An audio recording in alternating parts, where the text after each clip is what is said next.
baseia no capítulo 15 do Evangelho segundo o Espiritismo, intitulado Fora da Caridade não há salvação. Como sempre, não é? O Evangelho de Jesus, como eu sempre digo, continua de uma atualidade quase que assustadora, não é? Surpreendente, sem dúvida nenhuma, porque mais do que nunca a sua proposta vai nos dizendo do quanto é possível vivermos de uma outra maneira que não esta, de tantas tribulações, de tantas dificuldades, desde que consigamos vivenciar, porque este capítulo é um convite à ação, não é? Vivenciar a sua proposta, o seu evangelho. Kardec, nesse capítulo, ele se vale de 3 passagens, não é, do Evangelho de Jesus em Mateus e Lucas, e também de um capítulo, de uma das cartas de Paulo de Tarso, super conhecida, não é, que vai falar sobre a caridade.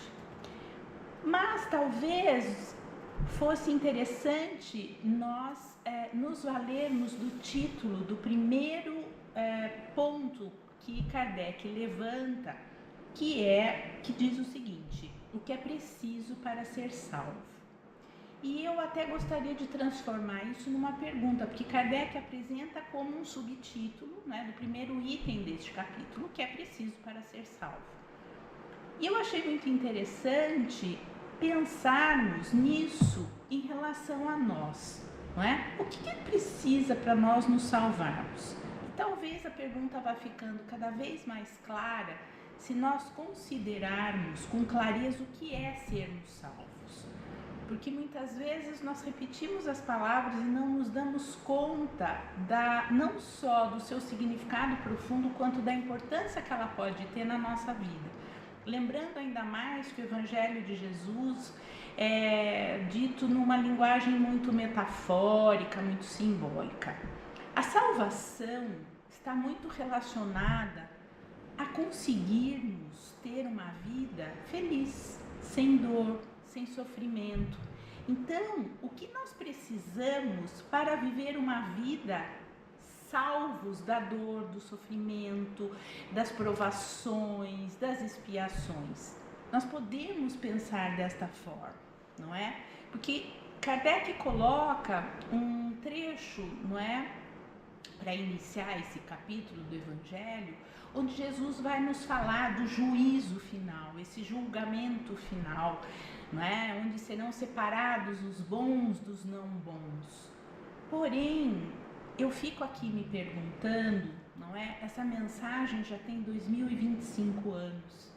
Será que nós vamos levar ao pé da letra e esperar este juízo final, um dia em que, não é, a terra passará por essa peneira? Será que é assim, bons de um lado, os que vão sofrer as consequências de suas atitudes não tão boas de outro? Será que de uma certa forma já não passamos por isso inúmeras vezes? A cada nova encarnação, será que não foi feito um inventário a respeito da nossa história, de tudo aquilo que já vivenciamos, as coisas que quando a gente olha e fala, ai meu Deus, como é que eu fui fazer isso? Por que eu deixei de fazer aquilo? Então, esse é um capítulo que quando nós trazemos para o presente, para o dia a dia, ele é extremamente útil. Porque a grande mensagem deste capítulo é nos lembrar que todo o Evangelho de Jesus se baseia exatamente na ação em relação ao nosso próximo e a nós mesmos. Quando Kardec intitula Fora da Caridade não há salvação, ele está nos lembrando exatamente das falas de Jesus em vários momentos, inclusive no Sermão do Monte. Bem-aventurados os pacíficos, não é? Bem-aventurados os puros de coração. Por quê? Porque a caridade, ela obviamente não se resume única e exclusivamente à caridade material. Essa, aliás, é a mais fácil. Mas ele se refere a esta mudança de comportamento que irá gerar para cada um de nós consequências positivas, se assim o fizermos. E de uma certa forma, isto vai nos salvando, nos livrando do sofrimento. Só que isto nós já conhecemos há muito tempo. Isso já, não é? O Evangelho de Jesus, ele já é conhecido, que é diferente de ser vivenciado.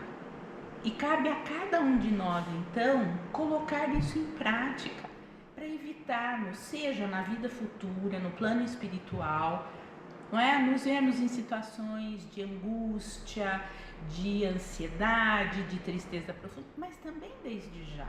Nós sabemos que a toda ação corresponde uma reação. Então, quanto mais nós agimos amorosamente, porque caridade tem a ver com isso, tem a ver com amorosidade. Então, é muito importante que nós entendamos o significado de caridade. A caridade, não é? Ela nos lembra a importância de sermos humildes e de sermos generosos.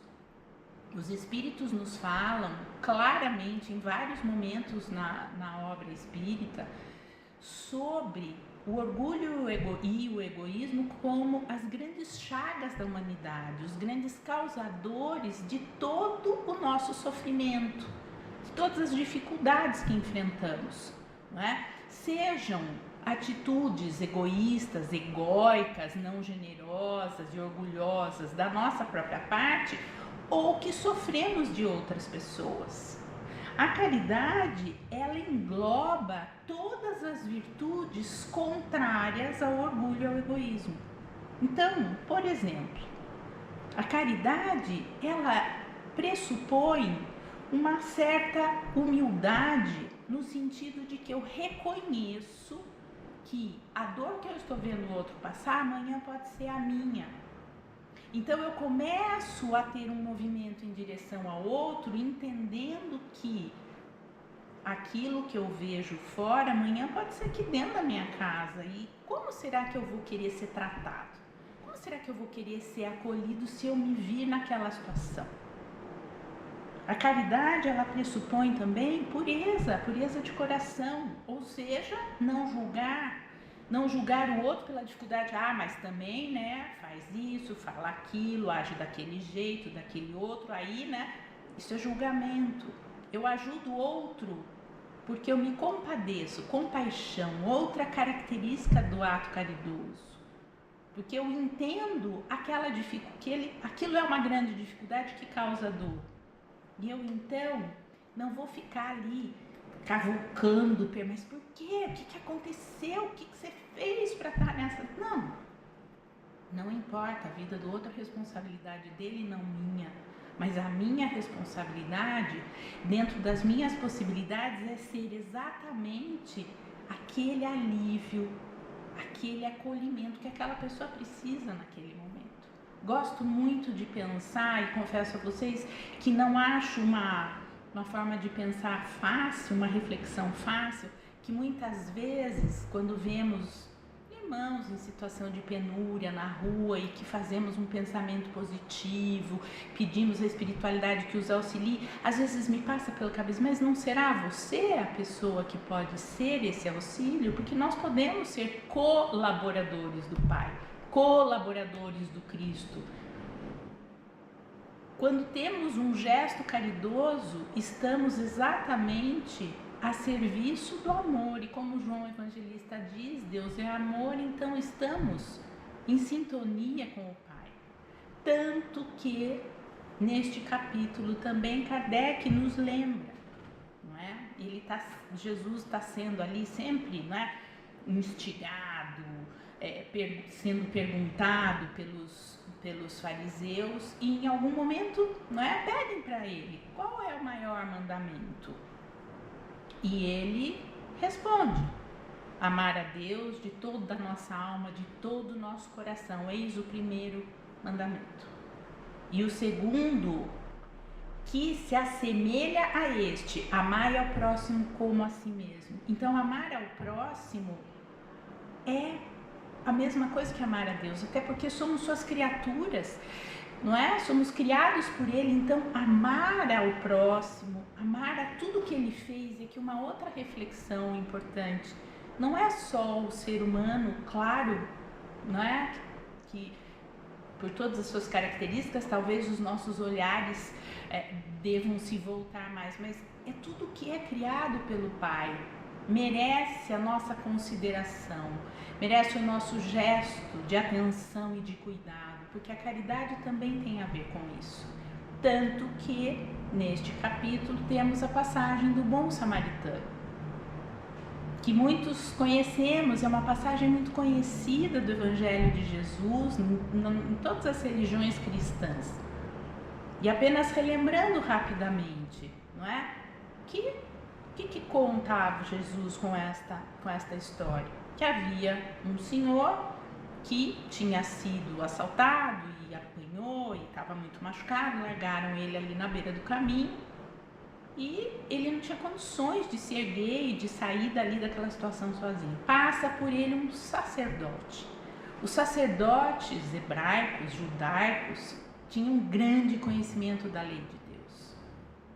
No mínimo, não é para nós que somos cristãs, que não temos um conhecimento razoável, não é, do judaísmo, mas conhecemos os 10 mandamentos que fazem parte, não é, ali dos mandamentos, das leis divinas que os judeus conheciam perfeitamente. Mas mesmo sendo um grande conhecedor da lei, ele olha o seu irmão e passa ao longe, não ajuda. Vem um levita.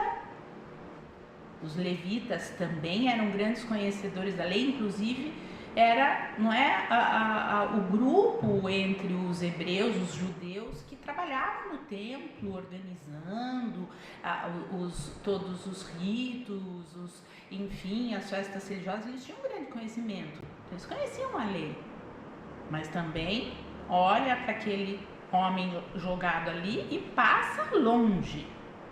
E aí vem o samaritano. E os samaritanos eram considerados hereges pelos próprios judeus. Eles entendiam que era um povo que não entendia de forma alguma a lei divina.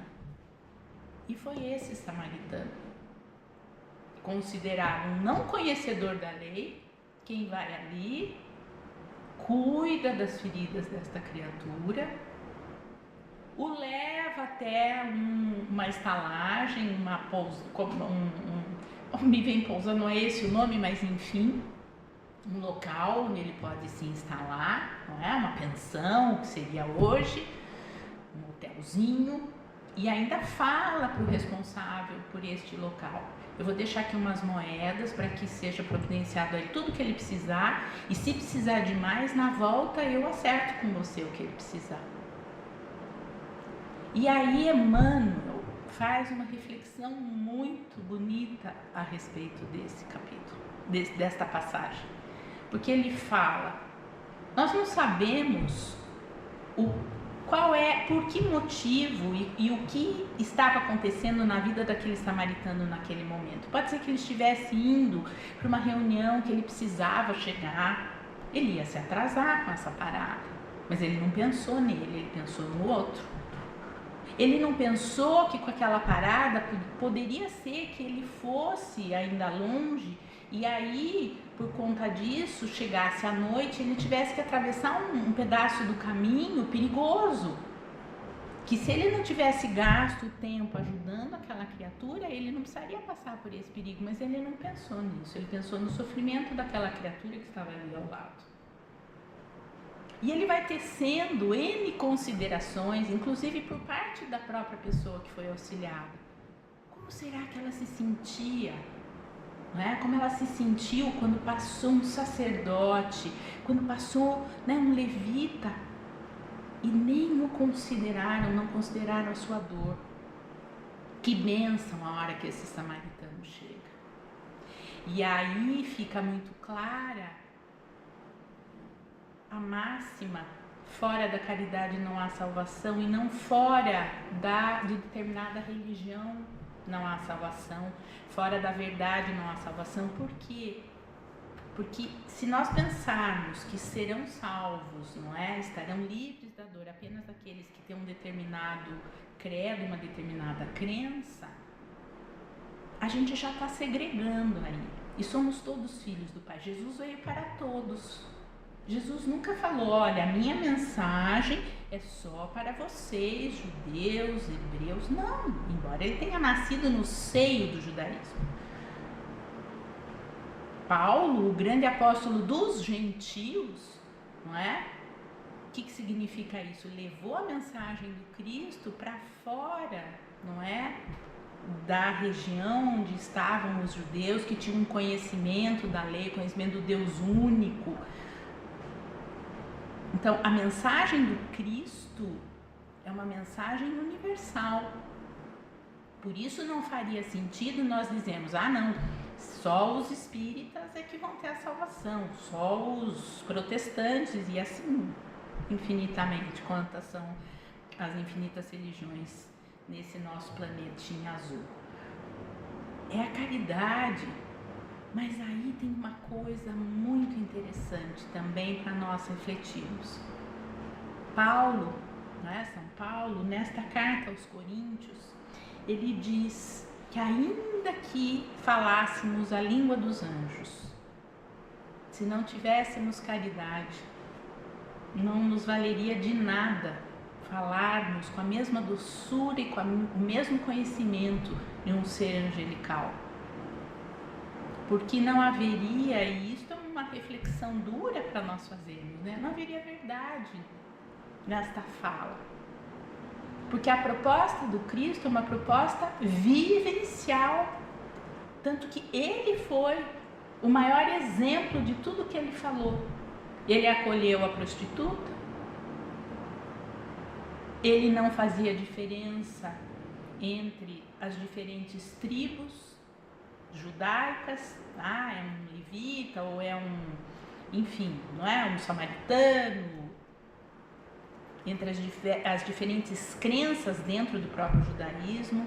Ele acolhia os estrangeiros, porque vamos lembrar que Jerusalém era um grande centro na época, não é? Por onde passavam muitos estrangeiros.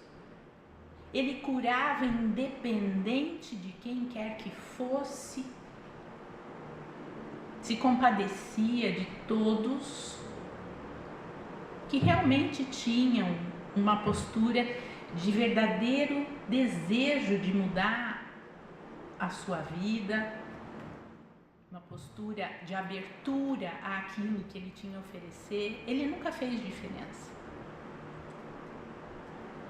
Então, esse é um capítulo que nos lembra, a caridade é uma qualidade, um ser caridoso tem uma qualidade que necessita de ação.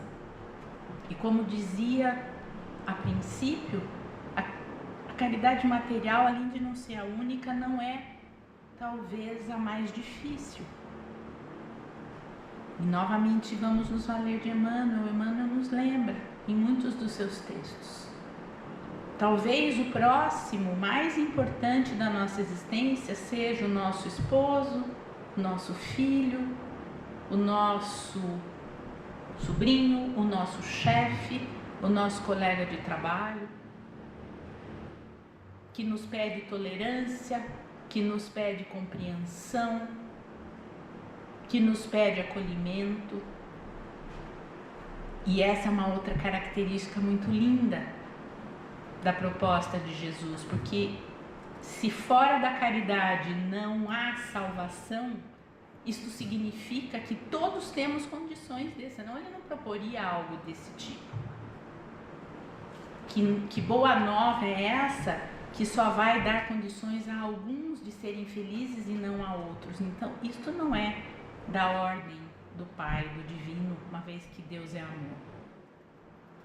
Então, eu não preciso ter a moeda na bolsa, mas com certeza, no mínimo, eu tenho uma boa palavra, uma palavra de ânimo, uma palavra de consolo, um sorriso de simpatia que acolhe, um dar as mãos, estou aqui.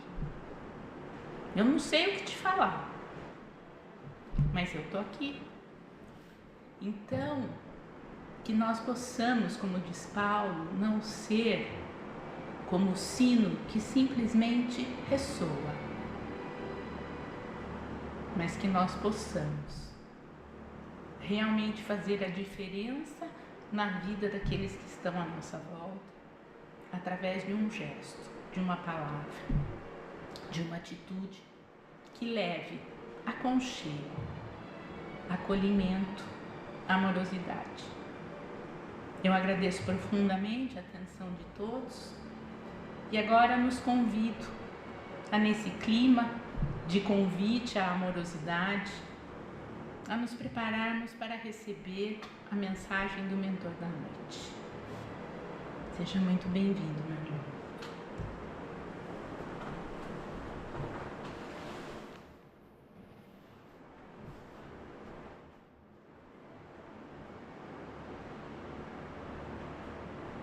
Boa noite, queridos irmãos. Com essa paz, com este amor que nos envolve, sobre este Evangelho, onde temos que refletir, nos traz a esperança de podermos iniciar ou continuar uma jornada terrestre mais plena de amor, mais plena de compreensão.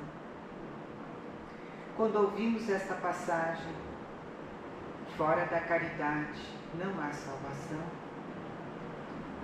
vamos interligando a todos os aspectos da nossa vivência terrestre, da nossa conduta, de que forma estamos fazendo o nosso caminhar, como bem disse a nossa expositora. Vamos observar, há 2025 anos chegou este aprendizado e ainda estamos adormecidos, ainda vivenciamos muito a matéria e esquecemos que somos seres espirituais. Por isso, queridos irmãos, a quem nos ouve, nesse momento em que estamos refletindo sobre este tema, vamos nos observar, vamos ver como nós estamos no comportamento, na nossa vivência com o nosso próximo. Amar a Deus sobre todas as coisas e ao próximo como a si mesmo. Para isso, queridos irmãos, temos que nos amar primeiro, temos que nos respeitar, temos que sentir dentro de nós a essência de Deus. Aí sim, vamos expandindo esse conhecimento que chega a todos nós, que apazigua nossas almas, que nos traz a suavidade da vida. Vamos fazer orações, vamos olhar nosso próximo com amor, levando o alimento, a palavra, tudo aquilo que sentimos que o nosso próximo necessita. Mas vamos também manter os nossos corações, nossas mentes, sempre alerta para que nós possamos, aonde estivermos, emitir as nossas vibrações de amor, de saúde, de paz para aquele irmão que passa sobre nós, por nós, junto de nós. Queridos irmãos, nosso Mestre Jesus, esse Espírito de uma magnitude que nós nem possamos ainda entender a sua grandeza, mas sabemos que todos os seus ensinamentos, todo o seu exemplo de amor nos faz refletir, nos faz, quando agimos com a caridade pura, sentimos dentro de nós a alegria de sermos seres humanos em evolução. Fiquemos atentos, queridos irmãos, não nos deixamos contaminar pelo pessimismo. Vamos sempre ter dentro de nós essa força que Deus colocou em todos nós, espíritos em evolução. Nesse momento, nós pedimos com bastante humildade que toda essa equipe espiritual que estão aqui nesta casa, abençoando, envolvendo todos esses irmãos que estão nos ouvindo, possam receber o nosso carinho, o nosso amor, e que possamos unidos levantar sempre essa bandeira da caridade por nós mesmos e também pelo próximo. Que Jesus ilumine o caminho de todos nós e que possamos nessa noite, através desse aprendizado, exercitarmos um pouquinho mais o amor ao nosso próximo. Que Jesus nos abençoe, com a graça de Deus.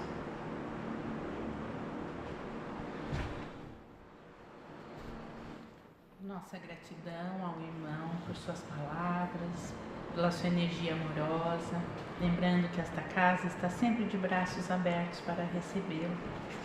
E é nesse clima de amorosidade, de reflexão sobre o quanto podemos colaborar com o nosso próximo, que eu nos convido a elevarmos os nossos pensamentos ao alto, a Jesus, nosso Mestre, a Deus, nosso Pai, pedindo a eles que derramem sobre toda a humanidade luzes de discernimento, de expansão de consciência, para que possamos cada vez mais concretizarmos a amorosidade proposta pelo Evangelho de Jesus. Pedimos auxílio a essa espiritualidade amiga que nunca nos desampara, que fortaleça em nós o bom ânimo diante das dificuldades, mas também que fortaleça em nós a confiança de que cada um pode colaborar, trabalhar com o Cristo na edificação desse planeta que já vai despontando, um planeta de regeneração, onde estaremos dando passos largos na direção de um novo momento de fraternidade, de solidariedade e compaixão. Pedimos por todos os nossos irmãos encarnados e desencarnados que estão em sofrimento físico, mental e espiritual, onde quer que seja neste planeta. Pedimos por todos os governantes, para que seus corações sejam tocados e as suas posturas sempre de serviço ao povo, ao próximo e a todos aqueles que necessitam. Pedimos ainda que sejam derramadas energias de paz e que todos os conflitos, dos coletivos aos individuais, possam ir sendo apaziguados, resolvidos, tranquilizados e muito em breve possamos ser uma unidade pacífica e feliz. Aos doentes, do corpo e da alma, dai, Senhor, o conforto e o alento.